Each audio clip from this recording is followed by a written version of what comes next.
Bom dia, quarto ano, tudo bem com vocês? Hoje nós vamos dar início com a aula de ciências. E na aula de hoje nós vamos revisar um conteúdo que já estudamos nesse bimestre, que é sobre os seres vivos microscópicos. E o que são seres vivos microscópicos?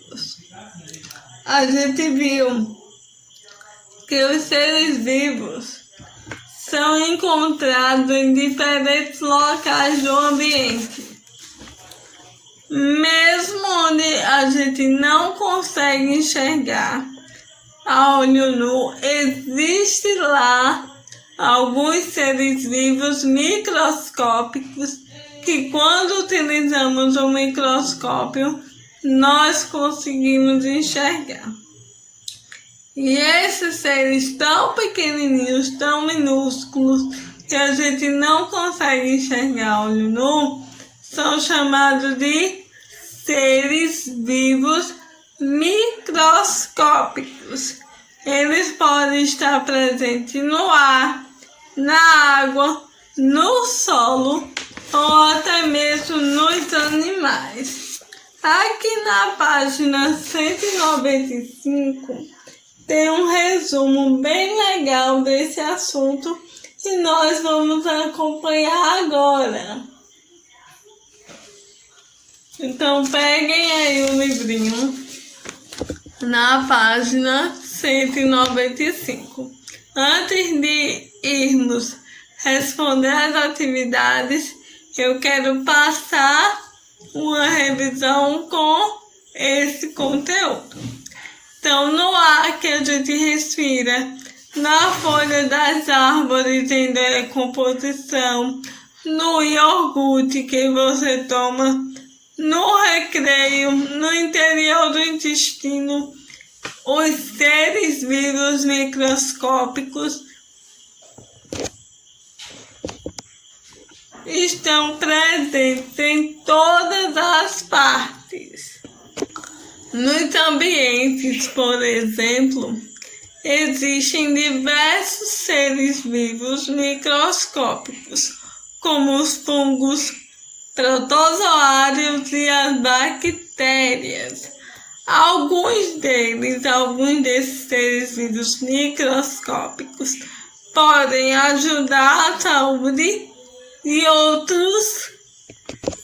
outros causam algumas doenças. Então é importante a gente observar, porque ao mesmo tempo que uns ajudam, outros causam algumas doenças.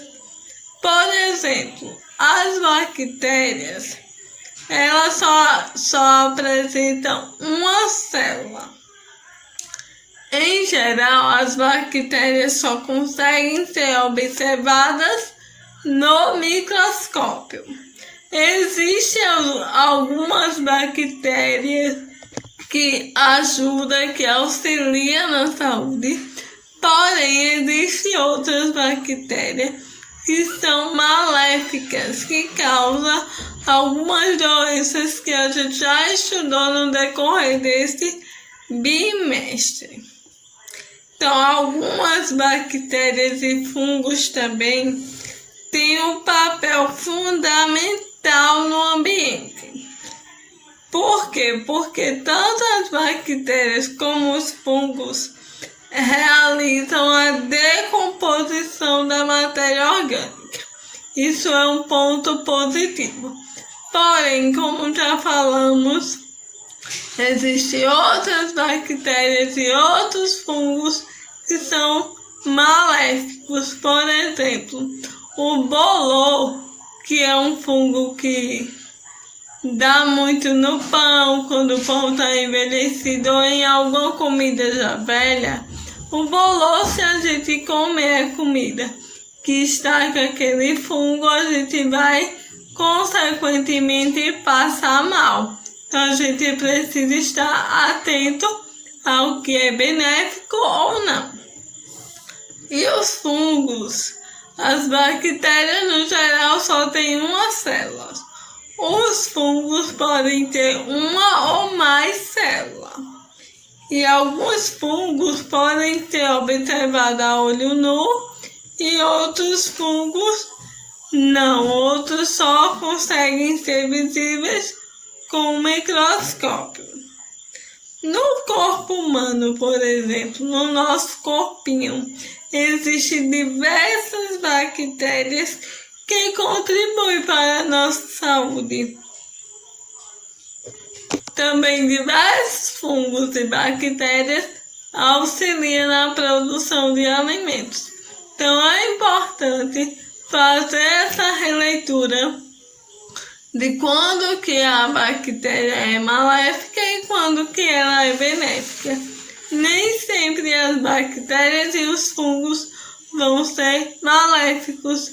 Algumas vezes eles auxiliam na produção de alimentos. Por exemplo, o iogurte é feito a partir de uma bactéria, porém é uma bactéria boa que auxilia na digestão.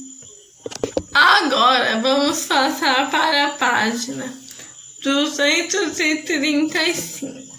Vamos realizar apenas essa página hoje, revisando o que eu acabei de falar. Primeiro, a pessoa da imagem ao lado está guardando alimentos na geladeira. Qual é a importância dessa atitude? Então, por que é importante a gente guardar alguns alimentos na geladeira? Vários alimentos, depois de aberto, não podem ser guardados fora da geladeira. E qual é a importância disso? Letra B. Você e seus familiares costumam ter essa atitude? Converse com os colegas sobre o assunto. E aí, no momento ao vivo, a gente vai fazer um debatezinho. C. Cite um alimento que deve ser conservado na geladeira. Diversos alimentos precisam dessa temperatura, dessa refrigeração, para ter uma boa qualidade. Segundo, para fazer um pão, a mãe de Patrícia utilizou ovos, leite, farinha de trigo e fermento biológico. Misturou tudo e deixou a massa em repouso por certo tempo para depois a levar ao forno para assar. Qual é a importância do fermento na produção do pão? O fermento na produção do pão é importante porque ele faz crescer a massa. Ele deixa o pão mais macio, assim como no bolo. Por quê? Porque o fermento é uma bactéria que se alimenta do açúcar que ela vai adicionar à massa do pão. Letra B. O fermento biológico é composto por seres vivos microscópicos que consomem parte do açúcar presente na massa do pão, liberando gases. Justamente porque ele consome açúcar e libera os gases que o pão fica mais macio, que a massa cresce. Escreva a primeira letra de cada imagem e descubra qual é esse ser vivo microscópico. Aí tem a imagem de um pãozinho, da massa do pão, em repouso, e aí vocês irão escrever a primeira letra de cada desenho e descobrir qual é o nome desse ser vivo microscópico, que aqui é a levedura, a bactéria que é responsável por deixar o pão mais macio, mais fofinho.